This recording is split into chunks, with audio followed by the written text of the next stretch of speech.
everybody. Welcome to the Genre of Your Life podcast, a show all about movies, TV, and the genres that define us. I am one of your hosts. Doug Jones with me, as always, are my amazing co-host and three of my best friends. First off, it's Mr. Nick Johnson. How are you today, my good sir? Man, I'm doing good. How you doing? I'm doing good, man. I love seeing you on Tuesday. Thank you for making Aquaman 2 the funniest comedy of the year. Thanks to you. I appreciate that. Say last thing at you, bro. But no, man, I'm happy to be here with you, man. Last episode of 2023. Again, love that you're here, my boy. Appreciate it. Yes, sir. Thank you. Glad to be here. And next on the roster, of course, straight out of Chicago himself, it's Mr. Joel Kindlen. How are you today, my good sir? I'm all good. How are you, man? I'm doing good, man. I miss you, man. I haven't seen you in 2 years. Come next month. I'm really sad about that. So I miss you, and I miss Chicago sometimes because of you. That's it. I'm flattered. Miss man. And he's back, everybody. One of the founding fathers of the Genre of Your Life podcast. Straight out of Los Angeles himself, it's Mr. Moses Lai. How you doing, my good sir? Welcome back to the show. Hey, thank you so much. It's great being here. I appreciate the invite. Like always, I appreciate this channel, this show, and it's always a good time to be here with you guys. Thank you. Oh man, the honor is ours, man. We've missed you, man. We missed you. I know you're a busy man. I know the strikes have ended. Obviously, I know you weren't feeling good, too. But man, we missed you, and we are so glad to have you back on the last episode of 2023, man. We are glad you're here, my friend. Hey, I'm glad to be here, man. Thank you so much, and I'm ready to get it going. Let's do it. And of course, we're all glad that you all are here. Thank you to our lovely audience and fans. This year has been very special thanks to you guys. As mentioned before, on the previous episodes, we hit 10,000 listeners on Spot and counting. Actually, way more than 10,000 at this point, way over 10,000 on Spotify, Apple Podcasts, Amazon, Google, all thanks to you. And we hit over 1,000 followers on our Instagram, which is even growing even more. Thanks to you all. This has been really one of the biggest honors of my life. I speak for the boys and myself. This show is very important to all four of us. And thanks to you guys, we get to do what we do. And we enjoy doing this every week for you all and for us, of course. But seriously, this was really an amazing year. We started November of 2022, and I was still working on fixing the audio. Our first comment ever was like, "Man, your audio sucks." And I said, "Thanks so much. Keep listening." But really, it's something that I'm really proud of. These boys are three of my closest friends and three of my people I call brothers, my family. And thanks to them, this show really is really special, amazing to us, to myself, and to all you guys. So thank you again for an amazing year. We have a lot more to come 2024, so please stay tuned. As always, please follow us on Spotify, Apple Podcasts, Google Podcasts, Amazon Music, or your favorite podcast platform of choice. We're on every podcast platform. We have a new episode every Friday. And then time to time, I'll have a little audio newsletter for you guys during the week. So again, have your notifications turned on. And please, leave us a review, leave us a rating. The reviews and rates help us out so much. The more attraction we get, the more reviews we get, the more rings we get, helps us go to more screenings and get more opportunities like this, and more reviews to do, more out of theater reactions, more Joel talking about how much he hates Disney. But seriously, thank you guys. Seriously, it's really just an honor to be here with you all every week with these boys. Again, the best co-hosts ever. So please follow, subscribe, leave a review, leave a rating. And also, again, we have a full audio show on our YouTube page, youtube.com/Midway Avenue Productions. We hope you had an amazing holiday season, and I hope you have a great, safe, and lovely 2024 filled with love, laughter, and movies, of course. So, as always, guys, thank you so much for your ongoing support. It means the world to us. Alrighty, guys, before we get into our top 10 of 2023, Mose, good question for you. Have you seen Aquaman 2 by chance? Aquaman 2, yes, I have. Okay, we're going to keep it non-spoiler for everyone, including Joel. It's been a week. I want to give it the benefit of the doubt. Don't worry, Joe. We won't spoil it for you. I know you saw the first one on IMAX. I'm still jealous about years later, by the way. I hope you know that. But I'm jealous. I remember joking about the IMAX. Joe was like, "Fuck, man, see this in IMAX." And I was like, "I will." I didn't do it. I'm so mad at myself. I know. When Joe texted me, he goes, "Bro, the fucking visuals in this, god damn." And I was like, "Oh, I'm hyped." Still didn't see an IMAX. I let him down. So Joe, I apologize for that 5 years later. On air. On air. That's all good. But we'll keep it non-spoiler for you and everyone else. So, Moses, you're back on the show now. I'm gonna let you go first. So, I think we all four of us have really big, kind of grew up through this DCEU. You know, it's coming to an end, unfortunately, with this movie, with Aquaman 2, with, you know, starting from Man of Steel, you know, to stuff like Birds of Prey, Wonder Woman, Justice League, BVS, Suicide Squads, Flash, you know, everything. So it's unfortunate that this franchise that all four of us kind of like grew up and had our adulthood in, kind of like from high school to now, is ending. You know, it's a franchise that had a lot of ups and downs, unfortunately, and kind of like had a lot of problem with releases and studio interference, and, you know, this goes on, and director changes, whatever. So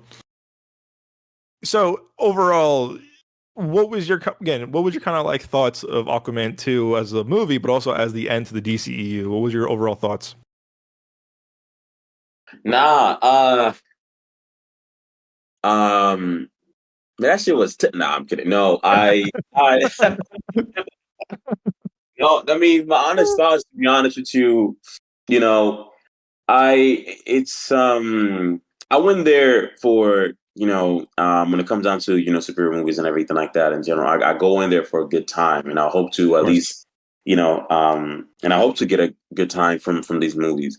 And I did get a, you know, good time. Did I think it was the best superhero movie ever or whatever? No.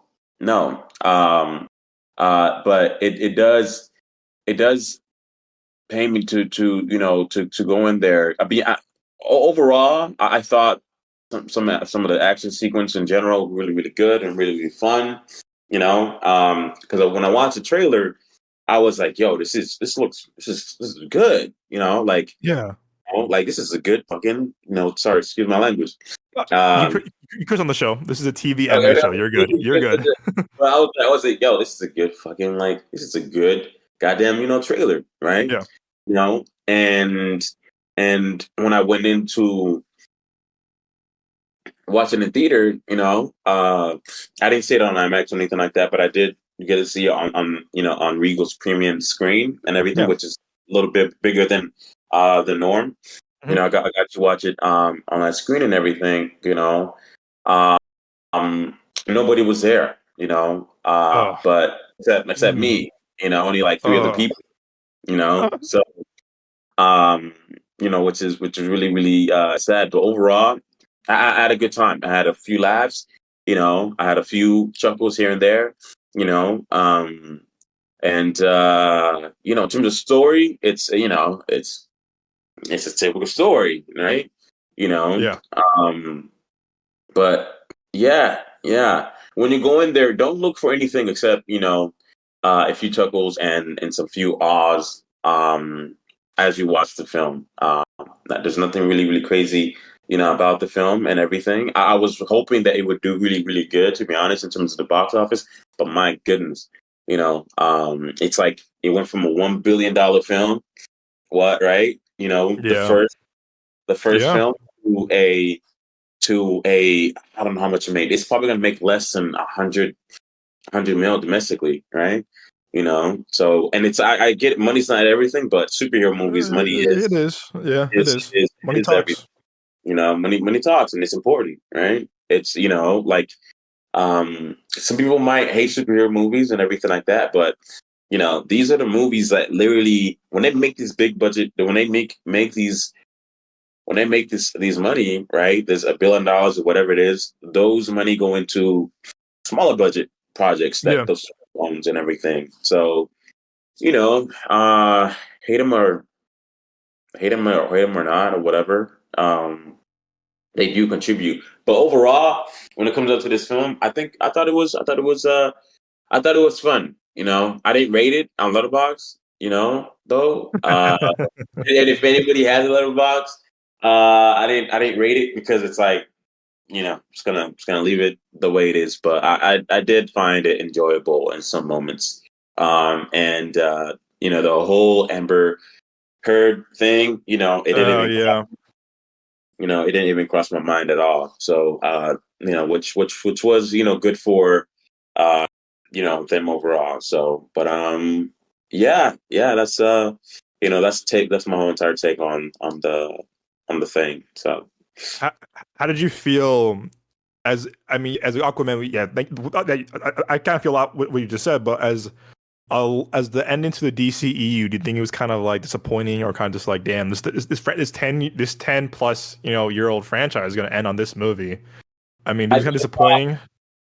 I mean, it's very much if it was going to end in a great way, I'm pretty sure the studio would be like, you know what, let's throw in something else in there. But but overall, it's like it's sad, you know, because one of my favorite superhero movies, came out from that universe, which is Man of Steel, Yeah.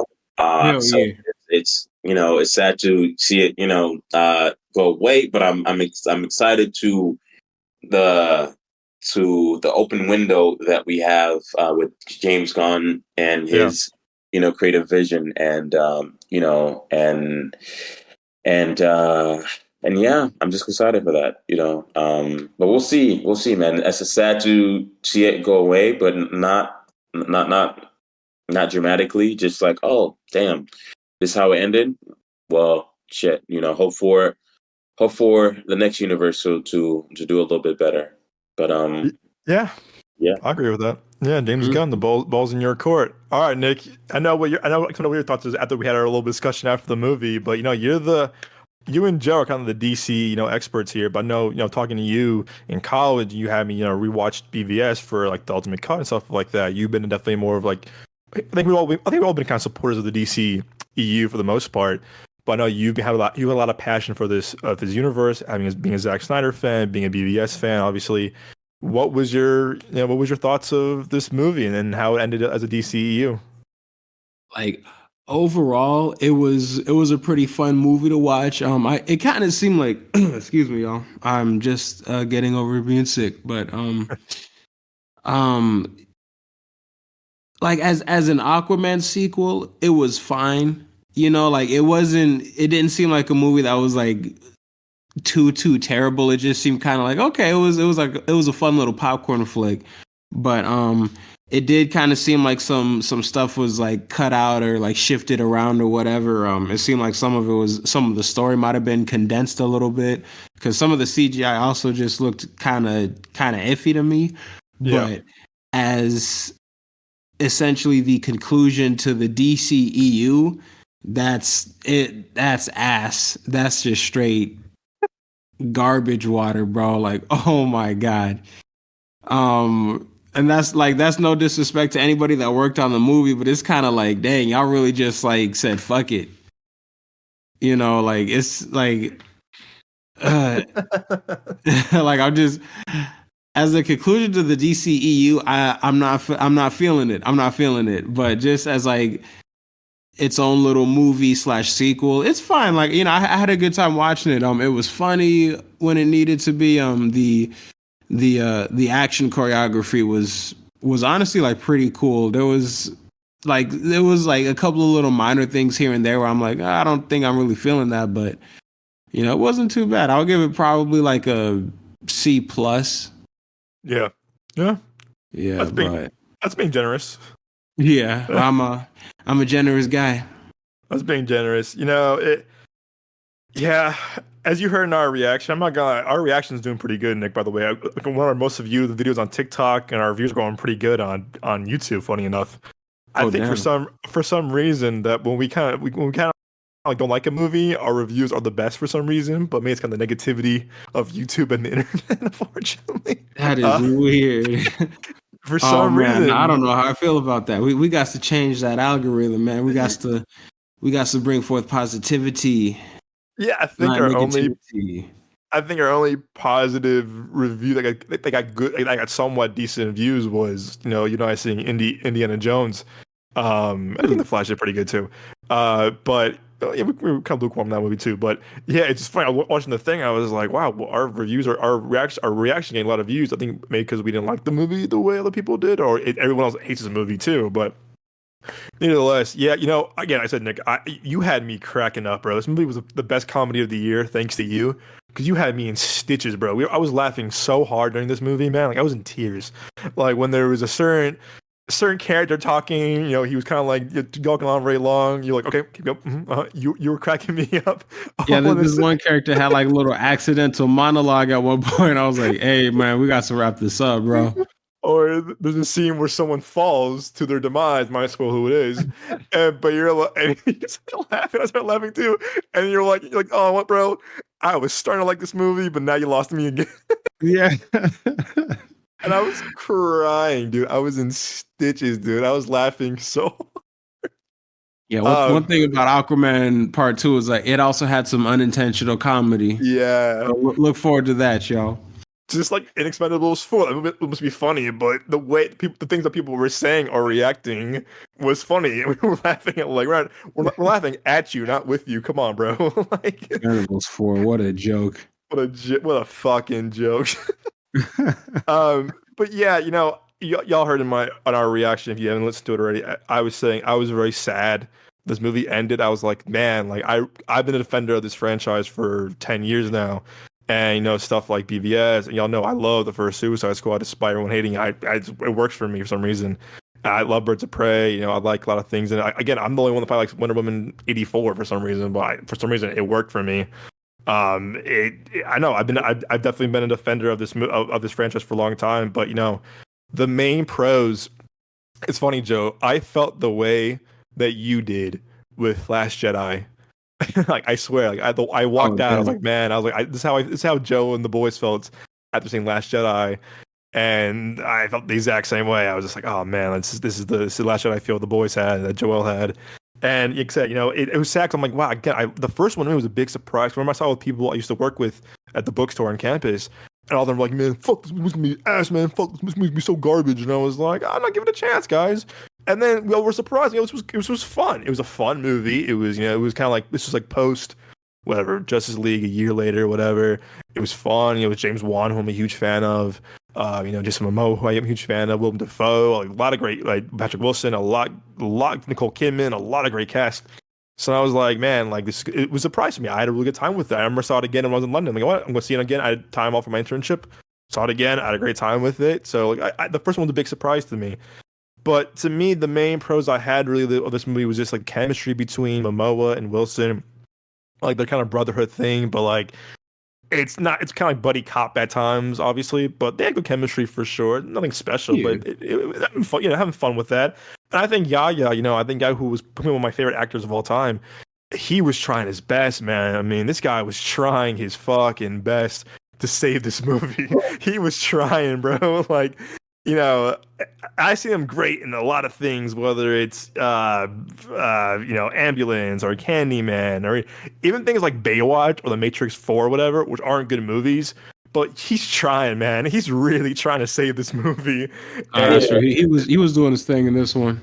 He was trying, man. He was a great villain in the first one. He was a great villain because he had a good arc at a villain, reason the first one.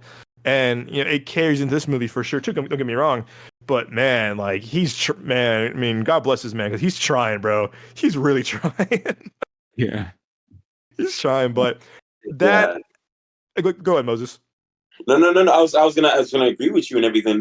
Some of the he's trying. Great parts about the film in general was Yaya's scenes and everything that were like most enjoyable because he you can see. In terms of his acting and everything, he's really giving it all and everything, which was really, really great, which kept me in tuned, like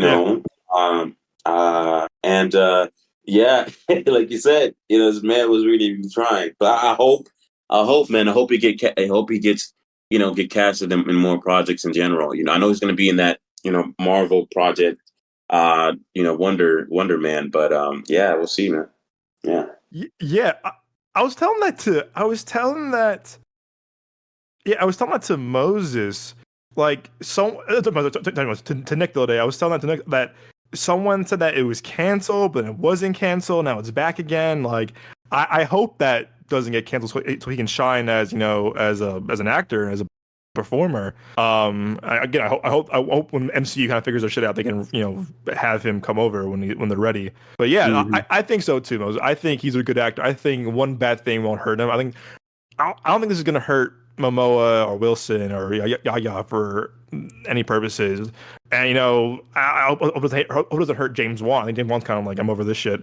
But yeah, like I said, I thought all three of them were trying their best for sure. I like the continuation of the story from the first one. I thought the score was really good too. Man, action scenes were cool. I know seeing James Wan can really do some cool action scenes like he did in the first movie or Furious 7 and Malignant. He's really cool. He's a really good action director too. Aside from being a horror filmmaker, which I praise him a lot on. But to me, this one of my big issues that this didn't feel like a James Wan movie. This felt like a studio movie. Like, we've been covering this topic for almost a year now on the podcast. That we heard reports back in March and February. This movie's in trouble. They had test screenings. The movie fucking like failed, whatever. They had like 3 or 4 rounds of reshoots, kept being pushed back and pushed back and pushed back. So we've been covering this movie for quite some time on the podcast. And to me, I'm just like, man, I've seen James Wan do some great stuff and decent stuff, but like he's pretty consistent for the most part as a filmmaker. And I didn't feel his like stamp on this the way I did with the first Aquaman or Furious 7 or Conjuring or Malignant or Insidious. Like it just didn't feel like him. It felt like cool. I felt like he kind of got David aired in the way of like the studio goes, hey, cool, we're gonna take this movie from you. It is what it is. Or it could have been like, you know what, James Gunn is coming in a few months.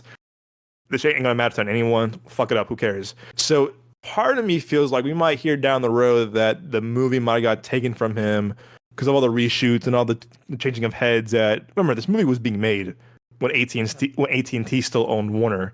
So when Discovery bought Warner, this movie got swept up with the Discovery deal. So I feel like a lot of things were kind of changed, kind of taken away from him. But I'd be careful because he's a top tier filmmaker whose movies have grossed over billions of dollars and made a lot of money, and he was one of the biggest names in horror right now.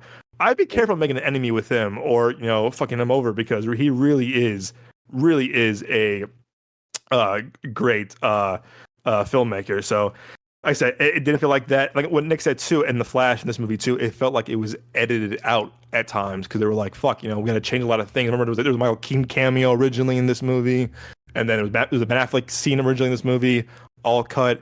And I remember when we saw The Flash, Nick was like, "Look, it's a weird cut. That's a weird cut. That's a weird cut." Even Joe was like, "Yeah, there's some weird cuts in this movie." So we all kind of agreed that like it was just kind of chopped up because they were like, "Shit, well, because of new ownership, we got to change a lot of stuff." And I felt like the only things that weren't affected really were Shazam and Blue Beetle, but that's kind of like our take on it.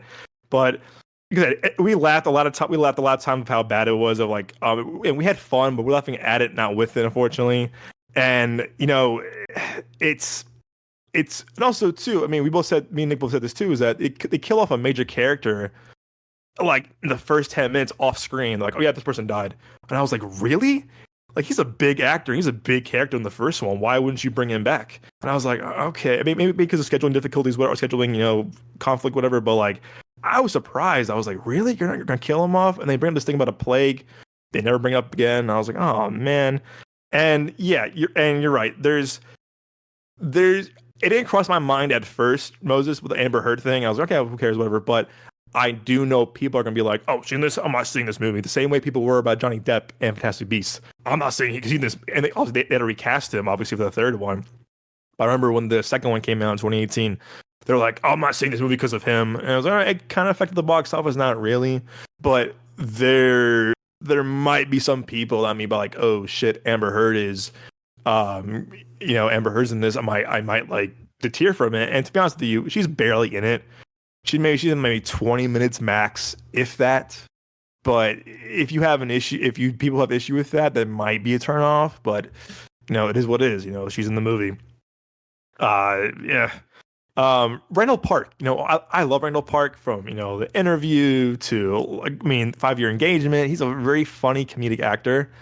My man, please get a new agent or new manager because you are not funny in this at all, bro. Why are you in this movie? I'm a huge fan of this guy, man. I really am.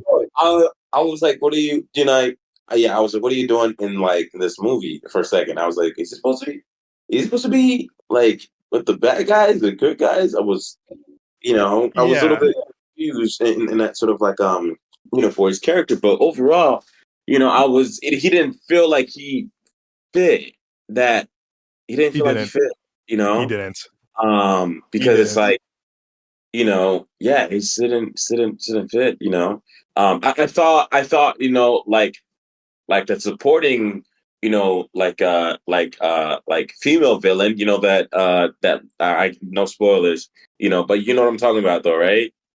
Oh yeah. The Yeah, yeah, girl, yeah. the girl in the chair. Yeah. I thought she was great. I thought she was great and everything like that, supporting, Yeah. you know, um, Black Manta's character and everything. But with him, it's it was just I don't know, Yeah. it's very much like that's just my opinion. That's all I got to say. Oh, I agree. I think the girl had more of a villainous arc and depth to her than Randall Park did. Randall Park was kind of like, "Hey guys, I'm here." I was just like, "Bro, like, what? But what? Why? But why are you here? Like, what is your purpose?" Like, he had more. People had a problem with him in Ant-Man and the Wasp, but like he served more of a purpose in that Yeah, movie than he did yeah, in this he movie. fit great. He fit great in that movie. Yeah, Ant-Man and the Wasp and everything. I thought it was like great, perfect. He's a freaking like cop agent, whatever. That's perfect. You know, yeah. and everything. But here, supporting like the villain and everything, I was like, It's I don't know. miscast. It's Yeah, miscast, or he wasn't needed. The character was not needed at all. The character yeah, wasn't needed at all, or it could have been like off-screen thing. But and another thing that me and Nick both laughed at, was our theater reaction. They played the goddamn same song 4 times, bro. They played the same song that four fucking times, Born to Be bro. Wild shit. They Oh, played hell. "Born to Be Wild," bro, 4 times, and then at the end they said, "Oh, we have a remix for you. It's called the Math Club remix." I said, "What the fuck is that?" I was like, "What the hell?" They play like then. There's 4 songs in this movie, and it's "Born to Be Wild." 3 of the normal version, 4 the fucking remix. I said, "Did you put all your money in something else or in the songs? Like you only have 4 songs, what? And it's the same song. What the fuck?" And me and Nick were like, "There goes again. There it goes again. There it goes Yeah, again." We're like, they just kept repeating it for some reason. It was like, what's the they significance ran out of of the budget. song? They ran out of budget. Oh, probably, yeah, shit. They ran out of budget, but they said the CGI. I think me and Nick both said like the CGI looked better in the first one. Like it's fine in this, but like we've seen it definitely better in other DCEU movies. But the first one is gorgeous. The first one has visual effects are just phenomenal, and it's really just remarkable. But this one kind of felt like, oh man, like what happened? And I love Nicole Kidman. I love Tamara Morrison, who again, Boba Fett, obviously. They just kind of feel wasted too. Like Tamara Morrison kind of feels like all the time he just grunting. He goes, "All right, yeah, good job. Drink. All right, I'm going over here." In his beanie. "All right, drink again. All right, sounds good." Like my man, like were you given a script? Like what? Like what happened, man? And he's a great actor. And Nicole Kidman, who's a huge actress. Some cool scenes that you and I both agreed on, Nick. But like she kind of just felt like kind of wasted too. Or to your point, I think that supports your point, Nick, of like this movie was for sure cut up a lot. Like it was chopped down to whatever this like is. it seemed like a lot of stuff was cut out. Yeah. So I'll end on this. It was disappointing to me. It's sad that the way it ended. 10-year, it's 10-year run with this franchise. A lot of ups and downs. Again, what Man of Steel is my favorite comic movies of all time. I have a lot of love for this franchise. Unfortunately, it's coming to an end. I think James Gunn probably. I think James Wan is probably done with superhero movies. I think he's like, I'm taking a break. I'm going back to horror. I'm gonna do stuff like *Malignant* or back to stuff like original stuff, or you can go back to another action franchise like a Furious 7, whatever. I think he's done for a while, unfortunately. And I'll throw this out there. What if he did a Blade movie? Since he's good with like horror and action stuff. That would be cool. Again, if they weren't in I mean, who knows? That movie still has a lot of ups and downs right now. If Disney would let it be a rated R movie, it'd be fantastic. True. This is true. But True. Here comes my rant. Disney fucking sucks. No, go off, man. Hey, man. But in all seriousness, besides my hatred for Disney, no, we've had this conversation before of like, these movies have potential. The problem is like, it comes down to production or someone deciding to step in and not trusting the writers or the directors or, and firing them or just being like, no, we can't do this. Like with Venom. Venom was a great movie because the actors acted their fucking asses off. The overall story was lame as shit because that's not Venom. People know who Venom is. And Yeah. because it couldn't be rated R, we have a watered down version. Blade's gonna come out and that's gonna be watered down. like, we're not gonna have the Blade we know. Wait, I heard it's rated R. Right? Oh, it is? Yeah. Okay, then great. So Fantastic. for now. For now, I'm gonna wait till it's actually out. We'll see. Because I hope so. Yeah, no, because Disney, even if Disney has been editing, old movies, I really don't have faith in Disney not fucking this up some way, somehow. So, we'll see. But knowing Disney, it's seeing Black children have fun. She's got to step in and ruin it. So,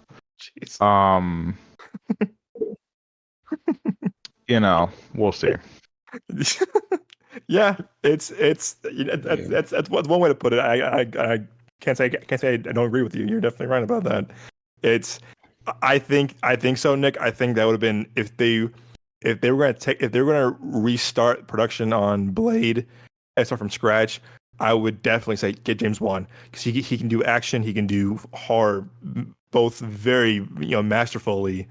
And who knows? I think he might go. I think a lot of people might go. I think he might go back to original filmmaking. Mm-hmm. It would surprise me. Or he might go. Again, he's doing a lot of stuff with Blumhouse now. He's producing stuff with Blumhouse. He has a partnership with Blumhouse now with Atomic Monster company. He's writing a lot of treatments and story outlines, horror movies. It would be cool. I would if Marvel's smart and they want to do adult, quote unquote, adult and rated R stuff. He's the guy for sure because he's proven himself more and more after time. I can do both horror, action, whatever. But else I'm gonna end on this too is that Nick, I think you're right. I think the DC EU may should have ended with Snyder's Justice League. Unfortunately, should probably have done that because it made more sense. Obviously, it came out during COVID. Then we had a lot more movies coming out. And this is before, James Gunn obviously got involved. I said this multiple times on the show. WB should not have announced anything until Aquaman 2 came out. They shouldn't have announced James Gunn's doing this or Peter Safran's doing this because you ruined your box office with Black Adam, Shazam 2, The Flash, and this movie. These movies flopped because you guys prematurely announced something. Blue Beetle too. I'm talking about Blue Beetle. Blue Beetle really ate shit. And it's sad because the actors in that movie did their best as well. Those movies suffered from a premature mistake. They should not announce anything when you still have products to sell. They're saying, hey, guess what? We're gonna sell an iPhone. Guess what? They all blow up. You want to buy one? Why the fuck would I buy one? Because you told me it's gonna blow up. Like there's no point. There's no point. And these movies are expensive. And the reshoots and the visual effects and the talent, the cast, the COVID shutdowns, obviously, these movies cost a lot of money and your investors want a return. And if you guys cannot get a return, you're going to have a hard time investing in more movies down the road or have a bad reputation. And I don't blame Discovery for this because Discovery inherited all these movies before they bought Warner. I don't blame them that. However, I do blame that they should have not announced any new plans until it's done. You know why? Because people were like, why the fuck I'm going to see an Aquaman or Black Adam or Shazam 2 or Blue Beetle when I know they're going to be recast or rebooted in a year from now. I know. Exactly. He said like, yeah, like they know it's ending, so it's like there's not really no interest. There's no interest. Yeah, like okay, y'all are going to reboot it right after this movie, so like what? Why should I watch this movie now? There's no intrigue anymore. What's the point? And like Moses said too. Moses walked into a Regal premium format, and there was no one there. I mean, you and I went on Tuesday. It was somewhat crowded. Not really. It was kind of like somewhat full. But it was like 8 people in there. Yeah, it was a small theater too, so it wasn't really a lot, but I feel like if that was like again still BVS, even the first Suicide Squad the first Aquaman had so many people, the first Shazam had so many people, and it's a shame that wow, like how sad the decrease in attendance has gone down and down. So Mhm. I think it should have ended either with Zack Snyder's Justice League, or if they were really, you know what, we're gonna end on this note. Ended on the Flash because the Flash somewhat makes sense because of the ending. Spoiler: it's been 6 months. You see fucking George Clooney showing up, and he ain't coming back as Batman ever. Duh. But like the Flash made more sense, despite how we feel about the movie as a movie itself. The movie kind of made more sense Yeah, because with also that Flash movie, it was kind of like paying homage to all of the different eras of yes, DC up until that yes, point. So that would have been a much exactly better send off. send off, The and they George should have. Clooney stuff is very confusing though, because I remember like Gunn was saying, I think he was saying like the Batman that shows up at the end of the Flash is gonna be the Batman for the new DCU going forward. Doubt it. But then it was George Clooney. Then he was like, "Yeah, Batman's not gonna be played by George Clooney." So it's like, "Oh, so you were just lying then? What the fuck were you talking about?" Exactly. Like, You well, sit on a throne of lies. yeah, bro. It's like you just said that's gonna be the new Batman. Yeah, but it's not Yeah. gonna be the new Batman. The Okay, well I'm Flash confused. was just a mess. It's all a Everything mess, about dude. it. It's all a It mess. really is a mess. Like, yeah, they really fucked themselves. Like they Yeah. really just they shot themselves in their foot. It had It so much was fucking potential, ridiculous. bro. Because here's the thing, I feel like they didn't have a horrible start. I think they had a pretty well start. I just think they were trying to catch up to Marvel and just try and do. I don't even know what they were trying to do, honestly. I Like mean, you get it right.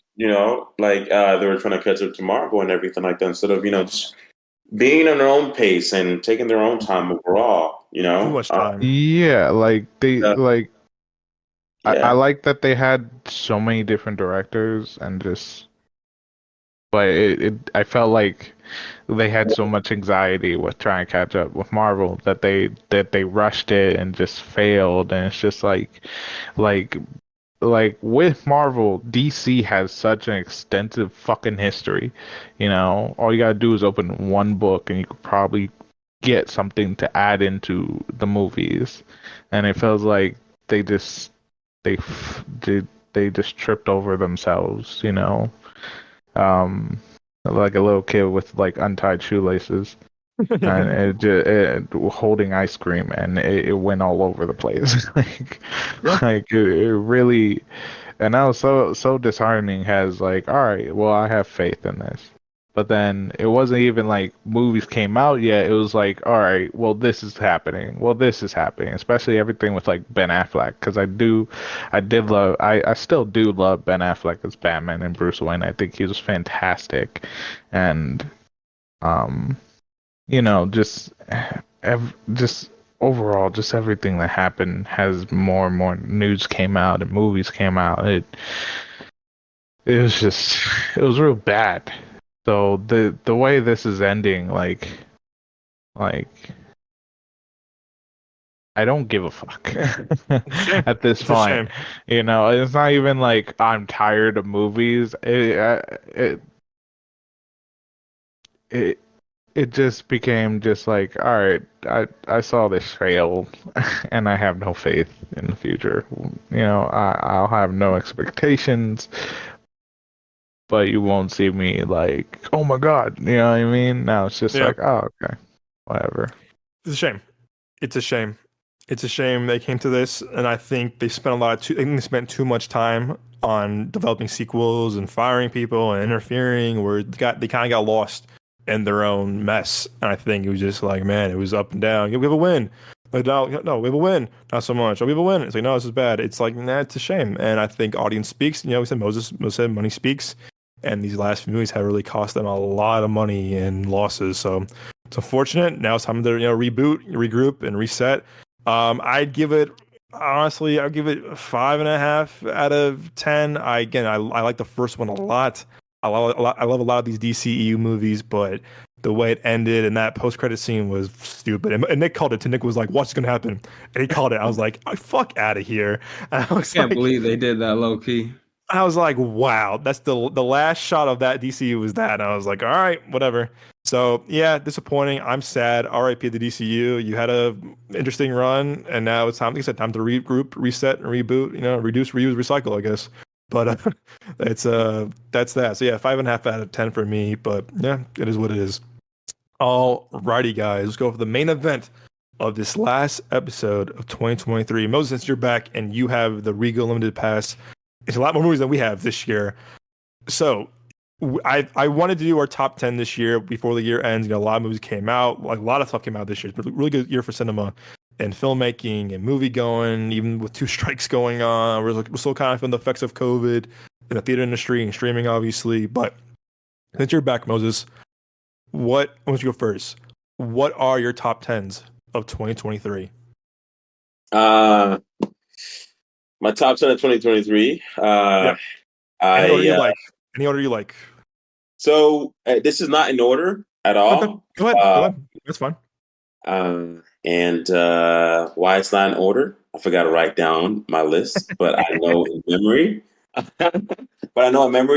least, I would say because I just watched The Color Purple. Based on the Broadway musical and everything, and man, It was extraordinary. The Color Purple was definitely up in my top 10. It was a beautiful film. It was. It's like it's very emotional. It's very emotional, but very great. Keeps you off your keeps you on your feet the most of the time in terms of me watching it. Because I want to go watch with a friend of mine, and we were there's moments where I was like dancing. But that's that's definitely in my top 10, which is The Color Purple.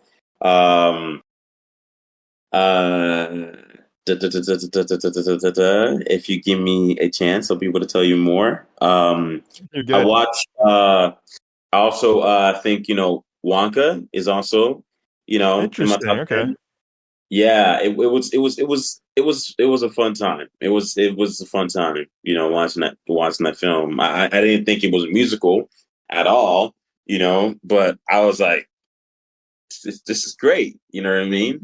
It's really, really fun. And it was fun throughout the whole entire film, and yeah, man, it was really good. I really had very low hopes for the movie in general, but going in and actually watching it, I was like, man, this is a really, really fun film. But third favorite film and everything that I really liked was The Boy and the Heron. This is Miyazaki.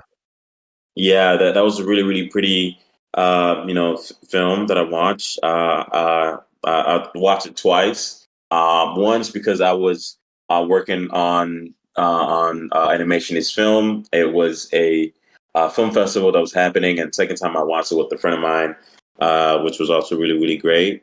I really loved. So, let me write this. Sorry about that, Doug. No, you're good. I have my notes too. I'm thinking everyone's top 10 now for our Instagram and our TikTok too. So you're good. Number 4. I think I'm in number 4. Yep, you're good. But number 4 is The Creator. That's not that movie. This is not very much in. This is not in order. No, you're good. Number 4 is The Creator. A beautiful film, great film.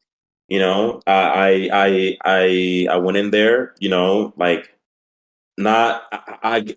went in there, with great expectations overall, but it was better than what I expected, and what I hoped for, and it was great, man. And they shot this thing with a $3,000 camera, a little camera, crazy, camera, and everything, and he just went around the world and he filmed the scenes that he needed and created this film, and it's magical,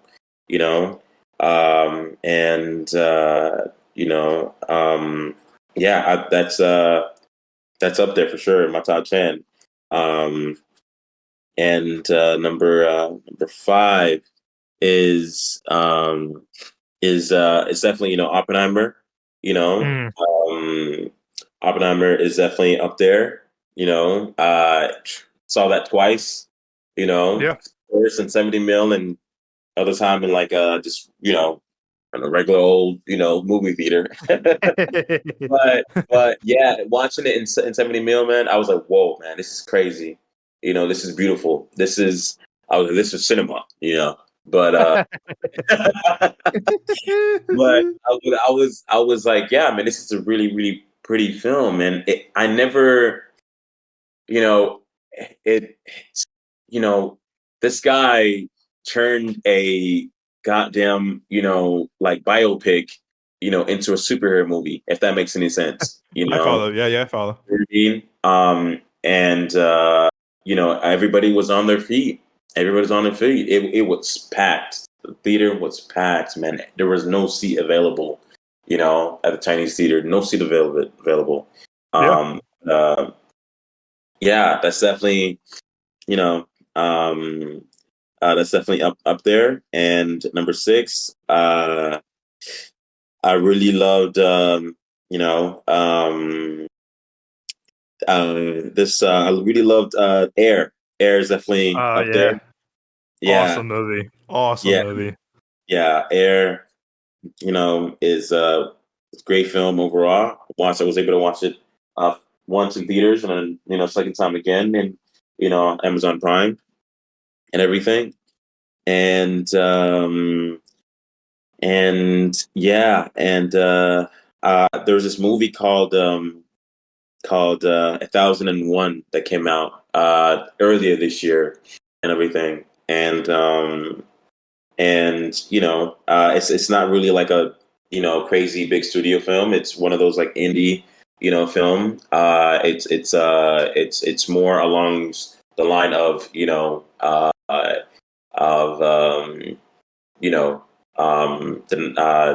mid-90s, or like Moonlight and all those other sort of like indie films that you probably seen. Oh, cool. Yeah. Yeah, it's 1001. It's a really, really good film that takes place in Brooklyn, and that came out this year, and I thought it was a great film. And there's probably other movies that I'm definitely missing, for sure. But this is on top of my head that I'm picking up. But number 8 is Barbie. Had a good time. I had a good time watching Barbie.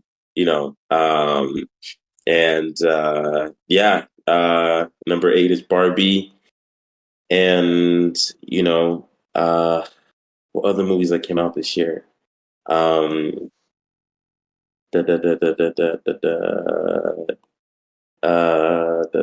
Give me 5 seconds, guys. I promise. You're good.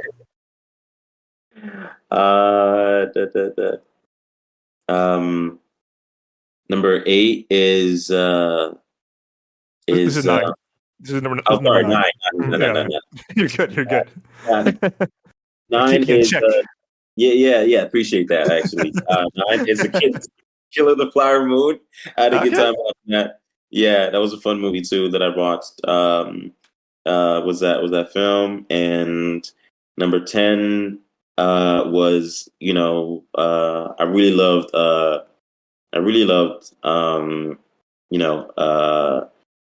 Equalizer. Yeah, that's definitely up there.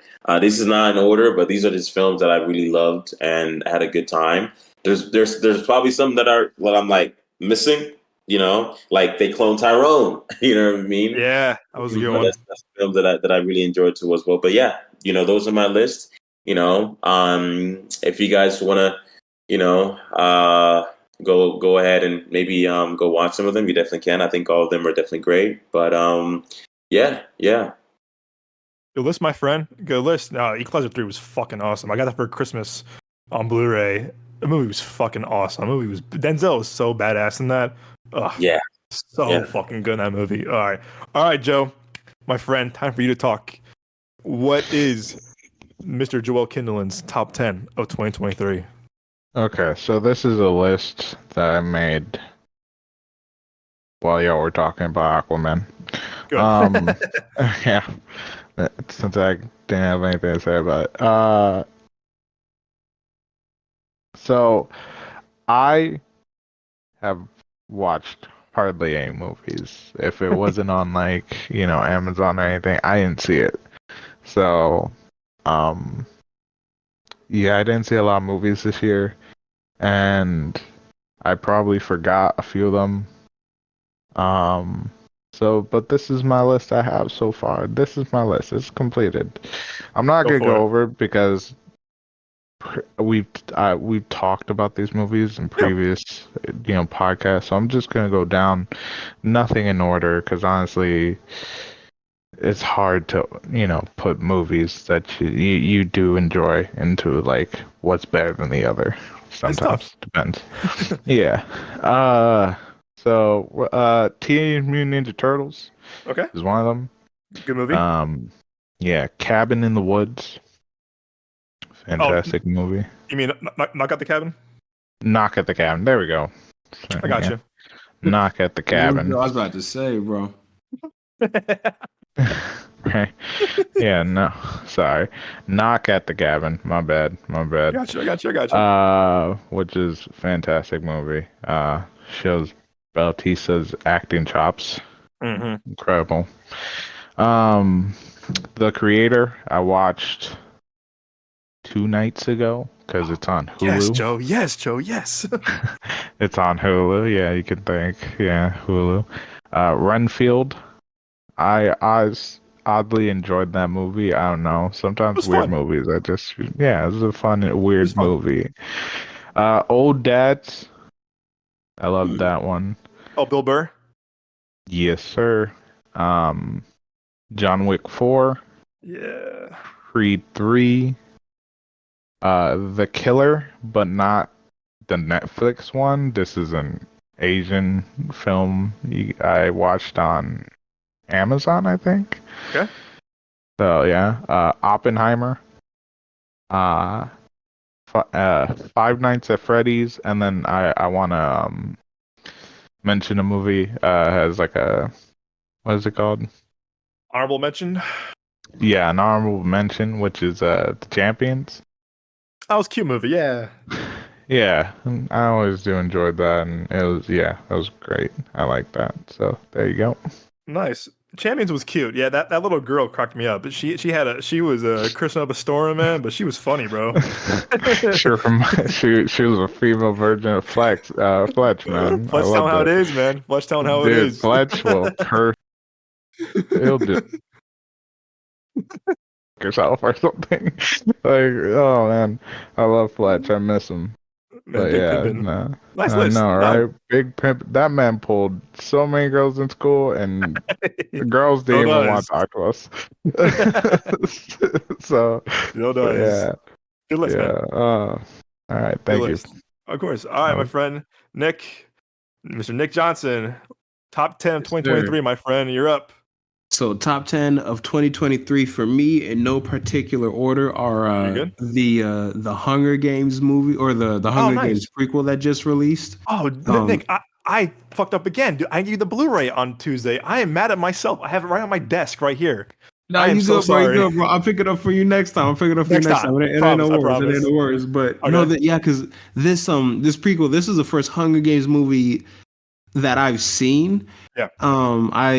I was not interested in the franchise when it was like first coming out because I didn't read the books, and it was just kind of like, it seemed like it was a lot of like YA movie adaptations coming out, and I was like, I don't give a hot goddamn, pardon my language, but like I was watching this movie and it was like some brutal stuff in there, and it was cool to see that they didn't really hold back on the violence, and not to glorify violence or anything like that, but it was cool to see like how far these characters were willing to go to survive and to like move forward. So I like that because they didn't pull their punches with that, and I thought that was cool. Mission Impossible Dead Reckoning Part 1 I liked a lot. There was like some stuff where I was like, I don't know that I'm like totally feeling that, but the overall like concept of it, and I'm not gonna get like too much into it just in case no one's seen it yet, but it was like just seeing kind of the heightened threat that they all like had to face, because it was kind of like I was like, I don't know how they're gonna like get through this. It was just like cool to see like how everything kind of was like everybody was doubting themselves and each other and everything like that. And I thought that was really cool. Number 3 is Guardians of the Galaxy Volume 3. Hey. Like I liked the first one a lot. The second one I was kind of like, it was kind of middle of the road for me. This third one was really good. Yeah, like the second one it was just kind of like I don't know, but this third one it was too jokey. Exactly. I really fell off. But the third one kind of retroactively made the second one a little bit better, just because it ties in a little bit. But no, it was really cool. And one thing that surprised me was because going into the franchise, I'm looking at it as this is Peter Quill's story, and like back in like 2014 when it first came out, I didn't really know a lot about the Rocket Raccoon character. I didn't really like care. Like he just always seemed like a side character to me. You know what I mean? But this movie kind of made him my favorite Guardian. So I thought that was really cool, and it was just like a good, third installment, a good send off to the franchise. And it got me a little bit more excited about James Gunn working on the DCEU, but more specifically Superman Legacy. So I thought that was really cool. Number 4 is John Wick 4. I thought this one was really cool. I like that they like the ending. I feel like it was kind of like they're trying to make it seem like this, but it's like really this or whatever, And I'm like, I would have done something a little bit more definitive, I'll say. But it was cool to see how John Wick's life kind of just affects like everybody around him, because they did focus on that a little bit more. I mean, I thought that was pretty interesting. Let's see, number 5 is going to be Creed 3. Mm-hmm. I love the Creed franchise, and I think Michael B. Jordan did a really good job being a first-time director on this. Yeah, I just thought it was dope. I thought it was really, really good. Across the Spider-Verse is going to be my next one. Into the Spider-Verse was amazing. Across the Spider-Verse just basically took it to a whole nother level, man. Like I just, oh man, like I love like the 2099 Spider-Man and Spider-Punk and like the cast, and just how they kind of like amped up the art style, and they like included a lot more kind of like frenetic energy to it, and I thought that was really cool. Next one. No, I just want to say that's definitely my top 10, and I completely missed it. Shame. Shame on you, bro. I'll be serious. So top 10 my ass if you missed it. Yo, Into the Spider-Verse definitely in my top 10. Sorry if I missed it, and 100%. Sorry, go ahead. What are you replacing though? What are you replacing your top 10 for? Basically, Barbie. Okay, I got you. Yeah, I got you. Barbie, I love you, but yeah, I got you. I haven't seen Barbie yet, but I respect it. Oppenheimer, that's gonna be my next one. Obviously Christopher Nolan, great filmmaker. Cillian Murphy. Is it Cillian or Cillian? Cillian, you got it. I say Cillian, because it's the K. I'm not saying. Yeah, Cillian killed it as J.R. Oppenheimer, and I just the thing about this movie that I liked a lot was just I liked that they kind of explored the existential dread that he had after creating the atom bomb. I liked how they explored that, and how it kind of just like fucked his life up, and just the psychological aspects of it I thought was cool. This next one. He had post-nut clarity. He really did. There was I saw this meme on like Instagram, and it was like Cillian Murphy as Oppenheimer, and he was like acting all shocked and everything, but the caption was like when they used the atom bomb after they like made the atom bomb. It was like something like that. Like after they used it. I can't remember, but it was funny. Sorry about that. Sorry, my bad. No, you go, bro. But this next one This is an animated film actually. It was called Batman: The Doom That Came to Gotham, and it was kind of like Batman meets like H.P. Lovecraft type monsters. And I don't know if y'all are familiar with the H.P. Lovecraft stories, but it's just kind of like out there like space horror type stuff. And it's like cosmic What horror. movie? Batman: The Doom That Came to Gotham. It's on HBO okay. Max. Gotcha. Yeah, if you're a Batman fan, I would definitely check it out. I gotta get HBO Max. You don't have HBO? You gotta get it, bro. You gotta get it. But the next one is Strays. I thought this movie was just hilarious with Jamie Foxx and Will Ferrell. This movie had me fucking dying, bro. And again, like this was another movie. It did not hold its punches. As far as the comedy is concerned, like they just like went there with all of the jokes. I just thought it was really funny. This next one, I started it. I haven't had a chance to finish it yet, though. But it is on Netflix. Zack Snyder's Rebel Moon. Okay. Yeah, I'm like roughly halfway through it, and I'm loving it so far, man.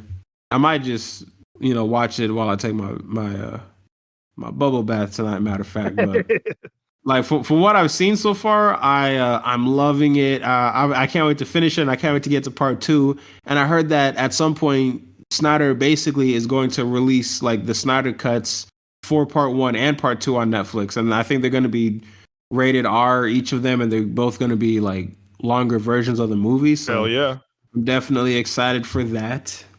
I cannot wait. And that's my top 10 for 2023. what a good list! And I feel like I saw some of those with you actually. I saw Strays with you. Saw Oppenheimer. We saw Hunger Games, but yeah, dude, I remember you and I we were cracking up in Strays, man. That shit had us weak. The movie Strays was ridiculous, bro. That movie was kind of unhinged. I'm so mad too because I recorded our out of theater reaction. We were laughing during our reaction too. I went home and the audio was quiet. I was like, "Fuck!" and I was so mad. I was like, "Damn it!" Because I was like, I was cracking up during our theater reaction, like we did with Equalizer and we did Aquaman too. And I was like, "I'm gonna post this." And I was like, I couldn't recover the audio. But yeah, we were cracking. That movie had us laughing, bro. We were laughing our asses off. That was a good one. Hilarious. All right, I'm going. I've had a struggle with my top 10 of this year. I'm kind of all over the place. My quick honorable mentions though. I'll be real quick with this. My list right here. Is Hunger Games, Battle Songbirds and Snakes, second favorite of the franchise. Guardians 3, Mission Impossible: Dead Reckoning Part 1, Barbie, Fast 10. Yes, I said Fast 10.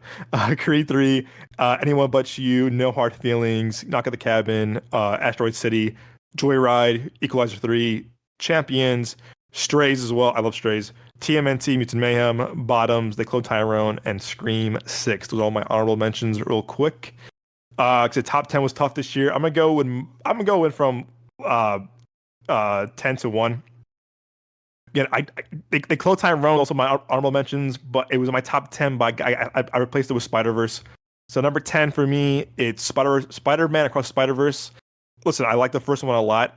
This one was improved on so many different things.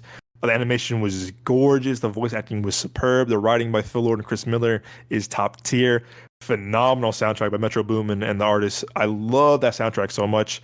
Controversial opinion, a lot of people's list probably number 9. It's Saltburn. Yeah, this movie is very divisive, as me and Mose talked about before the show and our pre-show. It's a very divisive movie. It's a very shock factor movie. It's very young, kind of like a Tarantino. Emerald Fennell kind of follows up her Oscar win with this movie. Yeah, I went in blind with Zeta. We didn't see any trailers, nothing. Marketing went to the press screening, and that movie just surprised me in very different ways. But I can't stop thinking about it since then. And so yeah, Saltburn's number 9. Let me see. I'm trying to think. I'm on Letterboxd. All right, so number that was number 8. So yeah, number 9. Sorry, 9 was Saltburn. Number 8, I have Dumb Money.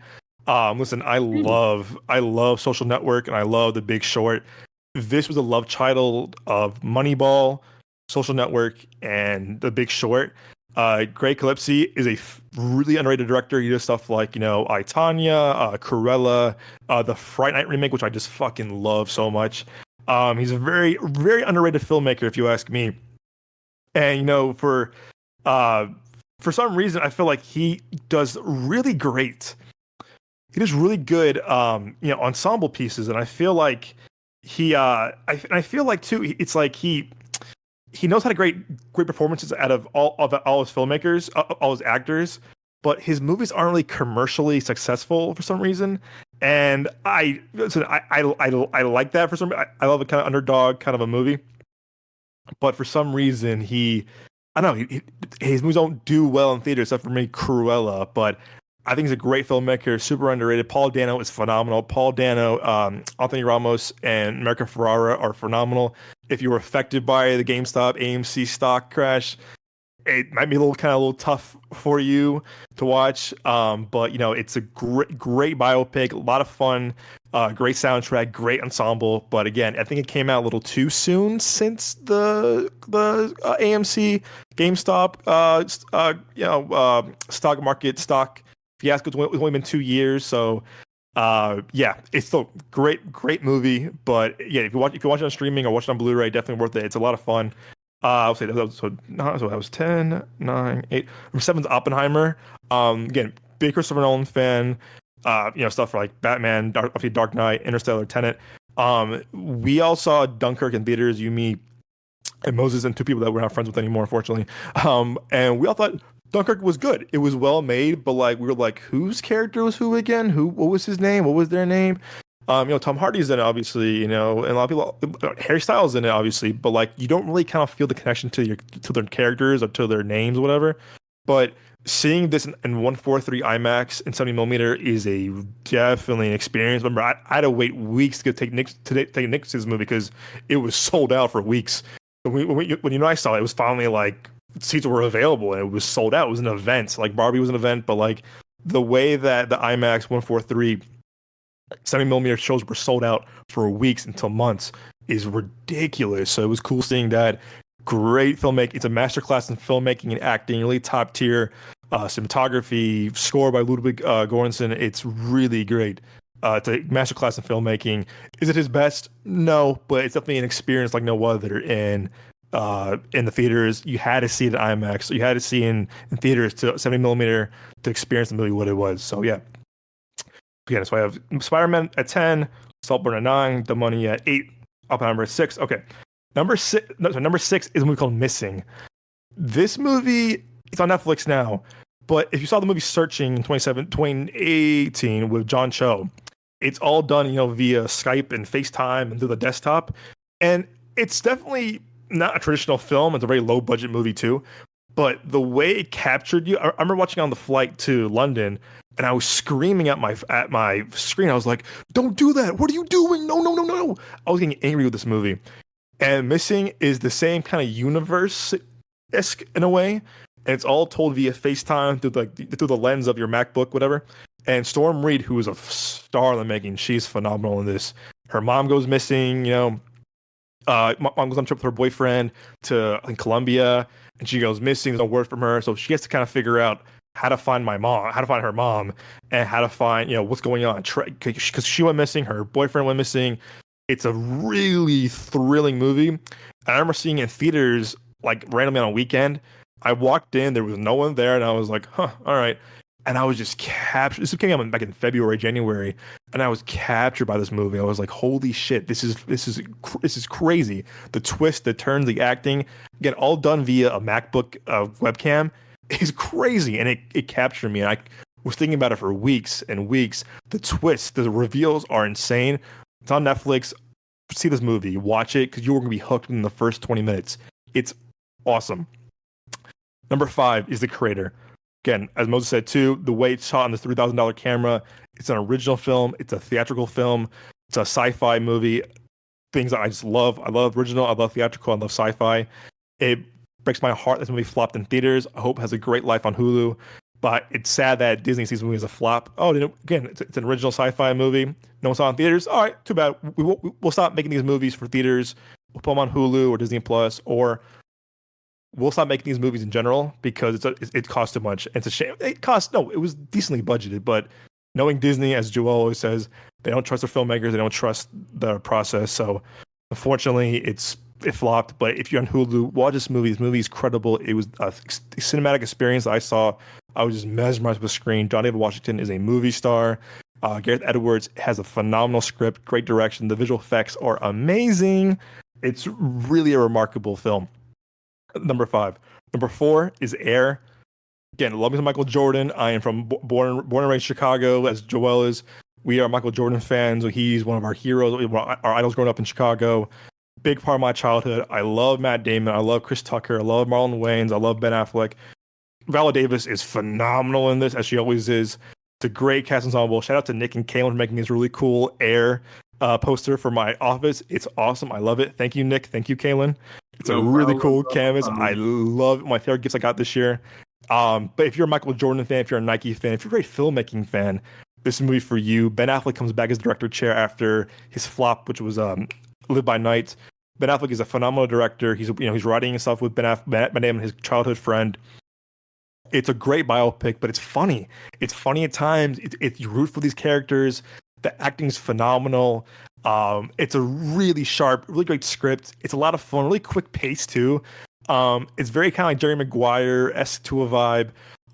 But man, it's a fun time in the movies, and I love that MGM and Amazon invest in this movie as a full-on theatrical release before it came to Amazon Prime, and it did pretty well too. And that's a wake-up call to Netflix that if you make movies for the theater, people will go see them and before they go on Netflix. So I love that Amazon took a risk for this wide release movie, for this low budget biopic, and it shined, man. This movie is awesome.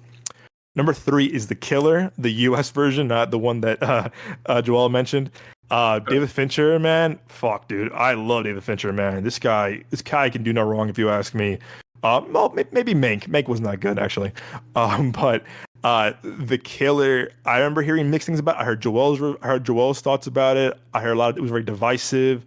My girl Zeta's parents didn't really like it, really, and I was like, oh man. And I was hearing this. It was getting these really, again, great critic reviews, but really bad audience reviews, and I was like, fuck no, here we go. I didn't see it in theaters the way I was jealous of Moses for seeing it in theaters. I didn't get to see it on the big screen. I watched it on Netflix, and man, I was fucking hooked. I love this movie so much. It's Andrew Kevin Walker, who wrote Seven, a movie that's phenomenal. It's one of David Fincher's best movies, if you ask me. This movie has an amazing script. Michael Fassbender coming back to act after a 4-year break. He's phenomenal in this. It's oddly funny at times. The pace goes, man. For me, it went by really fast. The script is very sharp. Again, phenomenal script. The direction by David Fincher is top tier. It's him back in his element. David Fincher, we all know him from Fight Club, Seven, The Social Network, Zodiac, but Gone Girl. When he works with killers or works with kind of like dark subjects like this, he knows what he's doing. He is just a master in telling assassin, killer, serial killer, dark movies. And he does a phenomenal job in this. The score is phenomenal. The pace is phenomenal. The supporting cast is great. But Michael Fassbender, man, shit. This man can act his ass off. And he's so good.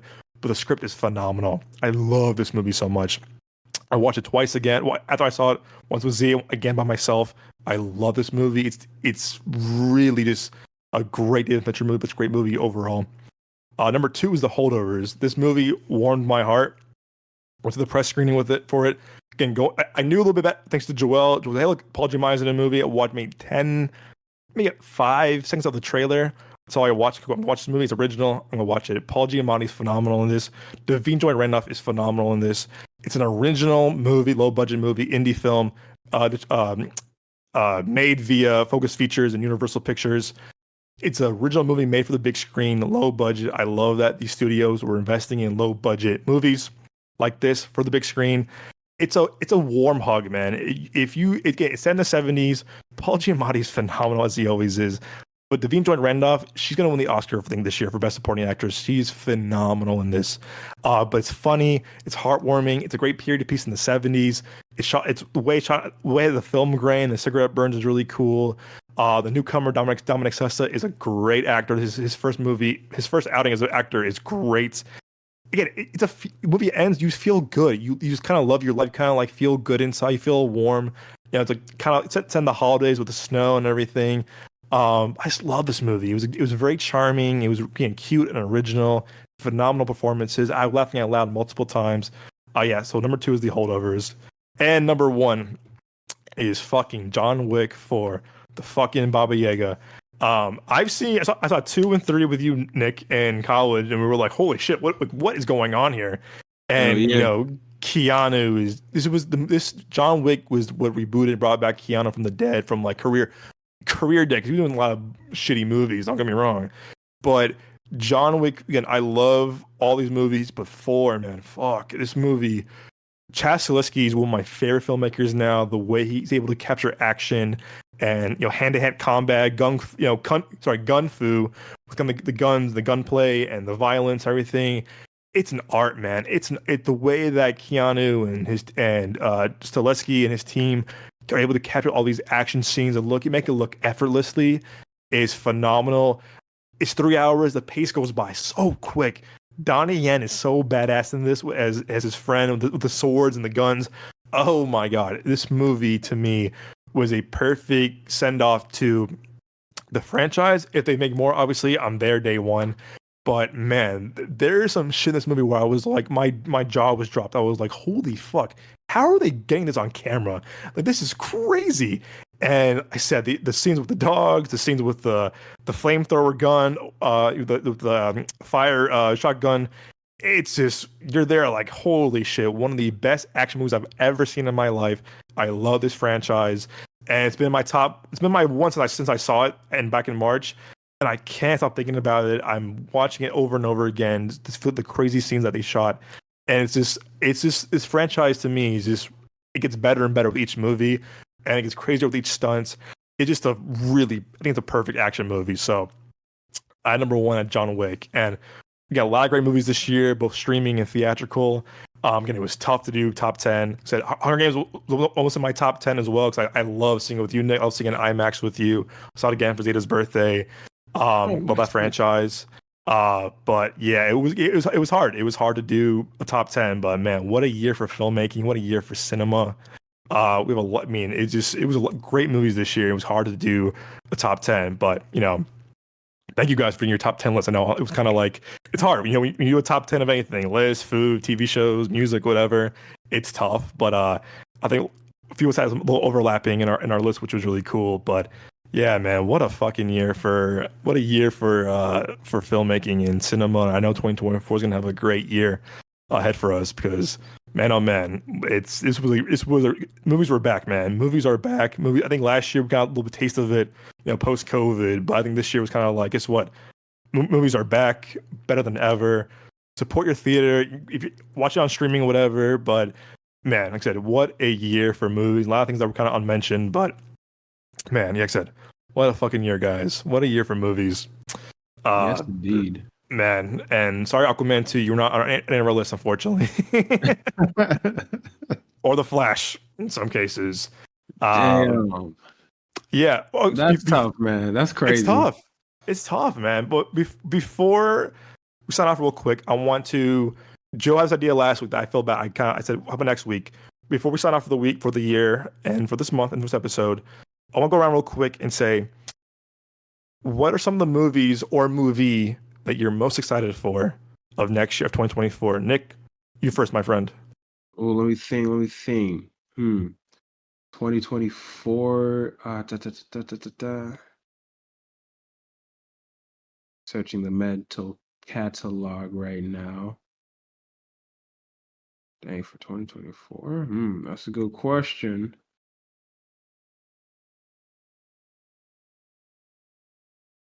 I almost said Blade, but I think that's 2025, right? Keeps getting delayed. Damn it. Let's see. Well, I will say this. One movie I'm really excited for is Deadpool 3. Yeah, let's go. They're bringing back Hugh Jackman as Wolverine, man, based on those set photos, bro. I'm looking forward to that, man. Fucking go. All right. Deadpool 3. Joe?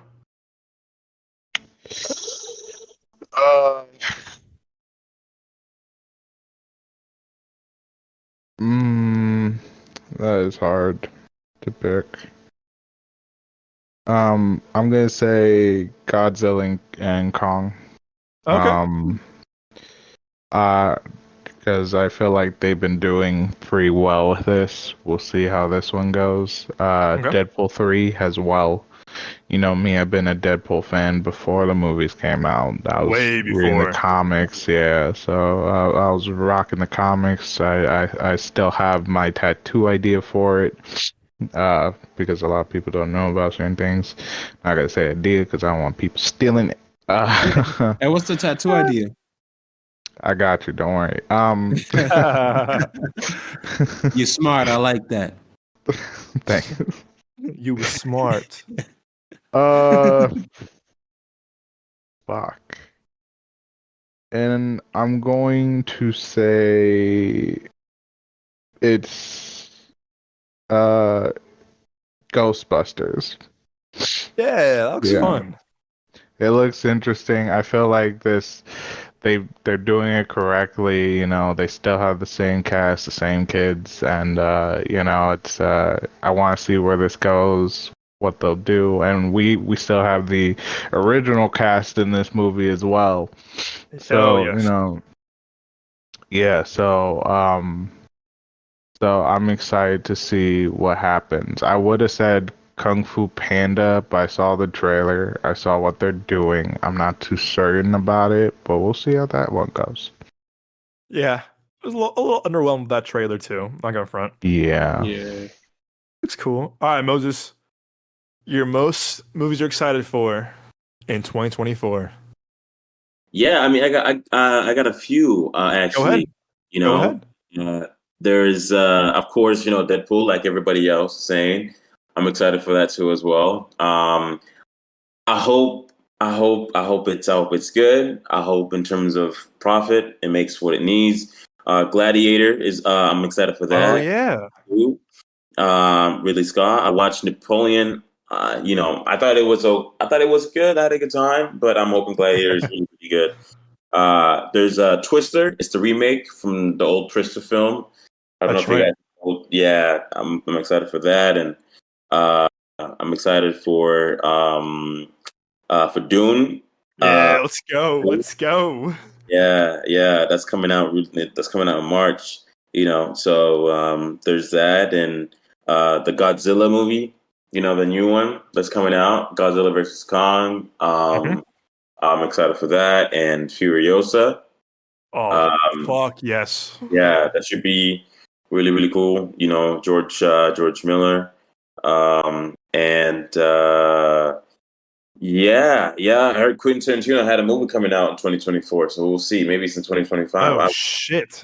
Um, but yeah, those are my top right now. Yeah, that I've heard of that are, you know, coming out. So yeah, Yo, Furiosa looks fucking dope, dude. I fucking love Mad Max Fury Road. Oh, I yeah, cannot wait for that. I yeah. cannot wait.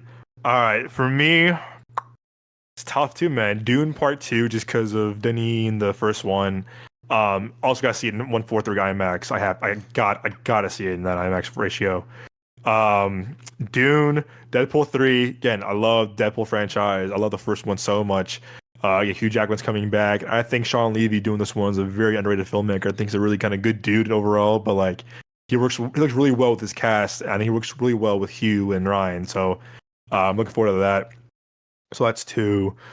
Oh man, I had one I was gonna mention. Oh, the Fall Guy. Oh, I cannot wait for the Fall Guy. The Fall Guy looks fucking awesome with Ryan Gosling. David Leitch is doing it. I am hyped for this movie. I think I saw the trailer for it last night when I was watching at Regal, and I was like, I cannot wait for this movie. I fucking love Ryan Gosling. I love David Leitch. Emily Blunt. Winston Duke is going to be in it. Oh my god, this movie looks so much fun. That movie looks dope. It looks so good, dude. I'm so hyped for that movie. So Fall Guy for number 3. Oh man, it's tough, man. Some good ones coming out this year. Furiosa, yeah, Furiosa. How much I love Mad Max and Fury Road, and oh man, so many good things coming out next year. It's tough. I can't say Kraven the Hunter because I'm kind of worried about that movie just because of Morbius. Yeah. But yeah, man, there's so much coming out. Do I even have a fifth one? I got a lot more looking forward to. Oh man, I'm looking at my list right now. There's so much. I'll say Argyle because it's Matthew Vaughn coming back to the big screen. And I love him kind of still doing spy stuff, but it's more original. Based on a book that hasn't come out yet. So I'll say Argyle because the trailers kind of had me sold. I love great cast too, from Sam Jackson to Henry Cavill to Bryan Cranston to oh my gosh, like Sam Rockwell, Bryce Dallas Howard, Ariana DeBose. Like, he's a phenomenal cast, and I love when Matthew Vaughn kind of does something new. I mean, it's still a spy movie like he did with Kingsman, but like it looks kind of more kind of just like different than that. So I'm hyped for that. So yeah, guys, a lot of good movies coming out. Let us know what you guys think. Please comment, review. Please comment. I'll leave a review in the podcast feed or on our YouTube channel. Like, what are you most excited for? What are you not looking forward to? Again, I'm looking forward to seeing Ghostbusters as well. But like, there's a lot, guys. There's a lot coming out. I'm hoping the Bob Marley movie looks pretty good. Hope it's a good movie. There's so much coming out next year. So, both on streaming and theatrical. But man, what a year, guys! What a year it's been. What a year we have upcoming.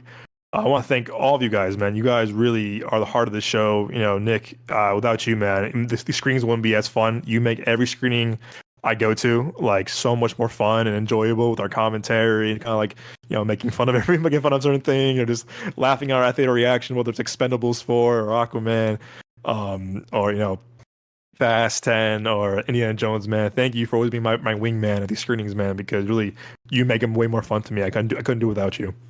Thank you for bringing me, man. Because I just love going. I love movies. I love hanging out with you. So it's just kind of like it's the best of both worlds for me, man. And it's always just a fun experience to see the movie and to be able to like talk about it with you when we're doing the out of theater reactions and on this show over here with the rest of everybody, man. It's just it's great, man. I love it, and it's a lot of fun, and it means a lot to be included in this, man. So thank you, bro.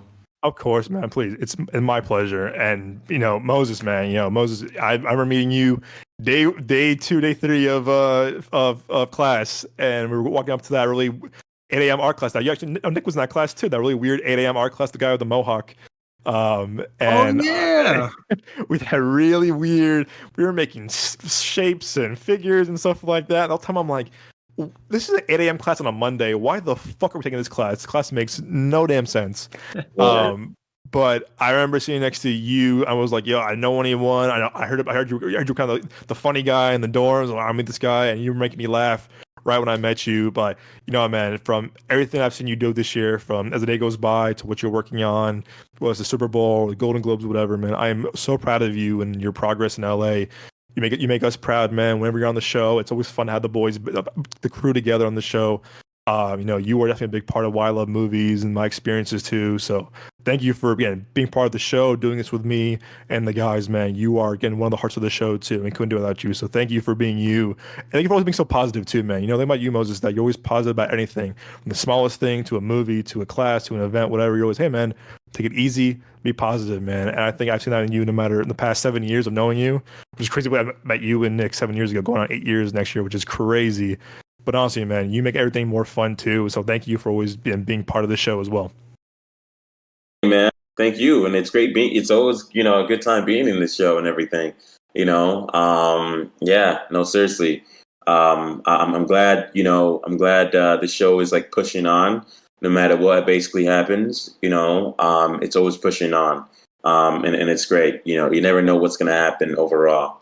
And I'm excited for the future of the show, for the future of this team, and just got to keep rolling, no matter what. And I appreciate you guys for always making sure that I feel included and everything. Some days I might not be here and everything, but when I do come on, it feels like I never left. So I appreciate that.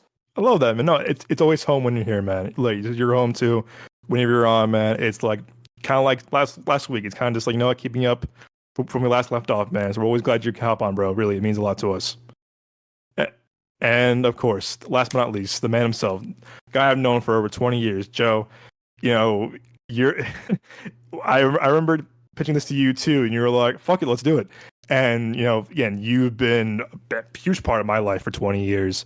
And from everything we went through, and from childhood to high school, now in our adulthood, You're the reason why I love movies the way I do, thanks to you and my family. But you're the guy, hey, we see a movie, let's go. If the boys don't want to go, we're going in high school or middle school, whatever. And yep, we're going to the movies. And whenever you're here, we have to see a movie, whether it was Overlord, whether it was Knives Out, or whether it was The King's Man when we saw it before you left.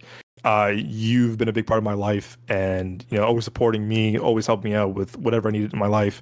But also, man, you make the show what it is, from your rants of Disney to your kind of inside thinking of what you see in movies and TV, kind of like putting me on different movies like Place Beyond the Pines, to me so forever to watch.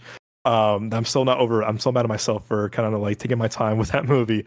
But honestly, Joe, you really have been a big part of my life, the show, and always helping me, kind of keeping me sane. And when the boys are kind of unavailable, you're always there no matter what. Hey, what's up in the show? We'll shoot the shit for 2 hours, man. It is about snacks, about life in general, but the show wouldn't be without you too, Joe. And seriously, man, from the bottom of my heart, thank you for always kind of being there and kind of being one of the best co-hosts ever. Because you can, all three of you guys, but as a whole, the show it really is because of you guys. And Joe, always, man, you're there no matter what. So thank you, my friend.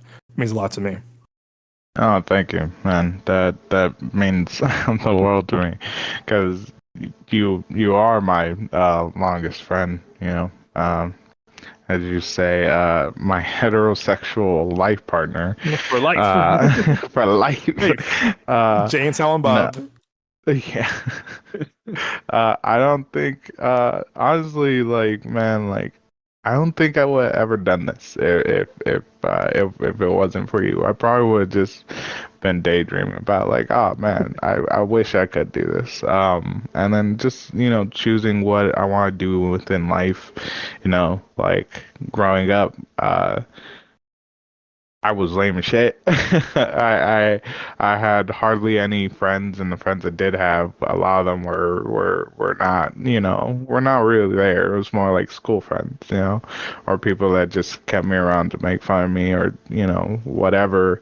But then you were but when it came to you, you're the realest one, I never had to worry about you talking shit behind my back or anything, and I could trust you and not feel like I had to hide.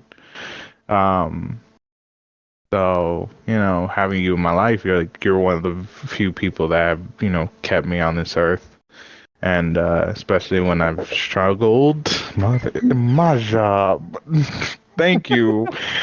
Thank you so much. Ma, the meatloaf. The wedding crashers reference for you guys. Okay. Sorry, but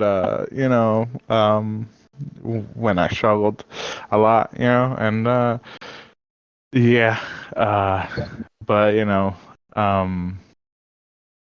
no, thank you. It's been great doing this with you, Nick and Moses. It's been a blast, and yeah, no, I still very much so cherish our long conversations by the lake and our little spot near the movies. AMC. Yeah, Growing where it's up. all right, it's a weekend.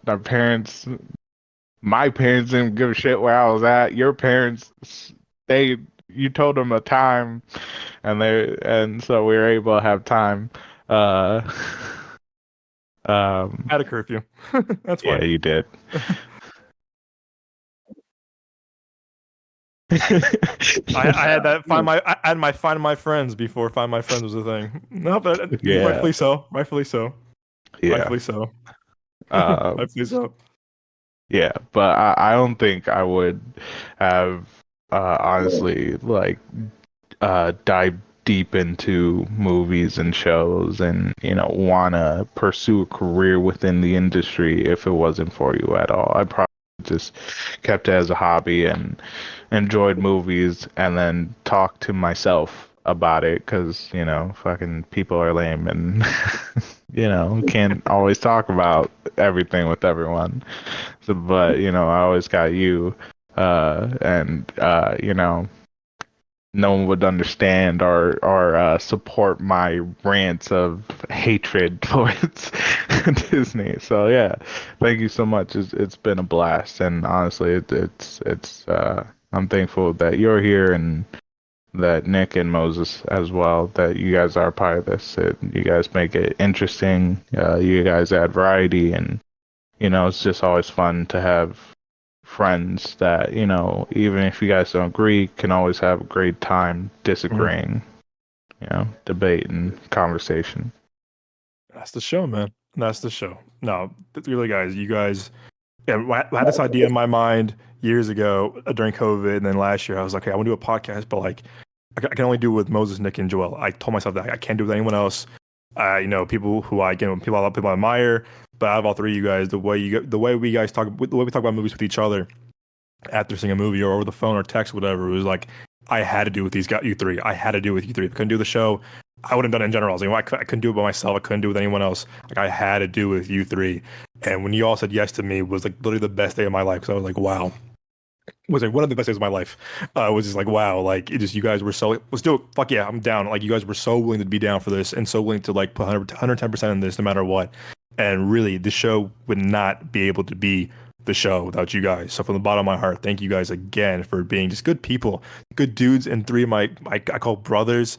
But honestly, if this show again, I couldn't do the show without you guys. Like I said, it really was all or nothing. Because we're in the show, I wouldn't have done it. So thank you for making the show what it is. Seriously, you are literally the heart and soul of the show. So as always, many blessings. I am in debt for you guys to the end of my life. So thank you guys for everything that you do for me in the show.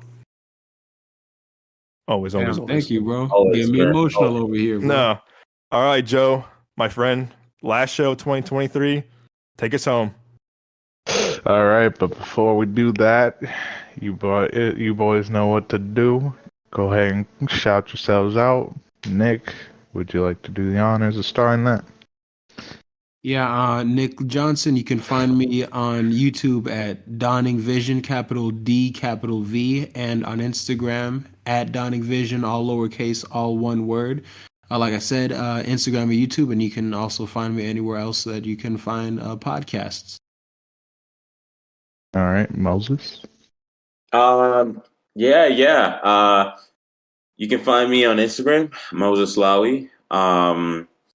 Yeah, that's pretty much it. You can find my short film Instagram page where we just started putting this film into festivals and everything. Hopefully, we'll hear back eventually soon. And you can follow me on Letterboxd, Moses Lowy, Moses Lowy too as well. And yeah, that's pretty much it. In time by next year, I will have by like February, I will also have a website. If you guys want to check me out there too as well. On my own personal website, which will include most of my films. Yeah, I will link you guys when I have that website ready to go. So yeah. All right, nice, Doug. All right, guys, you find me on Instagram is at @TheYoungJones. On Twitter or X, whatever it's called now still. It's Capri_Sun. I'm doing a lot of my kind of like quick text thoughts of the movies, reactions on Twitter and X. You can find the show Instagram on our reactions on Instagram, YouTube, TikTok, which is at Midway Avenue Productions. And if you hit our link tree in our bio of our Instagram page, you can find both Moses and Nick's award-winning short films that are phenomenal. I can't wait. Please watch these. The movies are phenomenal, guys. Please. You can also find a link to Dawning Vision on YouTube, and I'll be adding Moses' stuff as he published everything in our link tree as well as Joel's Twitch and stuff like that.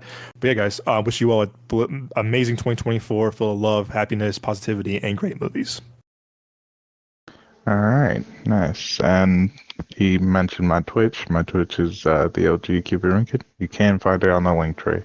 I do game as much as I can, and started playing Baldur's Gate. I just remade my character because my character got no bitches, and that's not fun if your character can't romance anyone. So, yeah. All right. I just want to, from the bottom of our hearts, thank you guys so much for joining us on this journey through our thoughts, rants, opinions, and mad ramblings. It's been such a fantastic year, almost a whole year of of this, and it grew a lot faster and bigger than we would have ever imagined. You guys made 2023 even more special than we planned or even thought of. So thank you so much. Hopefully we made your 2023 better as well with our podcast and our craziness. It's been an honor. It's been a blast. Stay safe. Happy New Year. Have a great time. Party hard, but do be careful.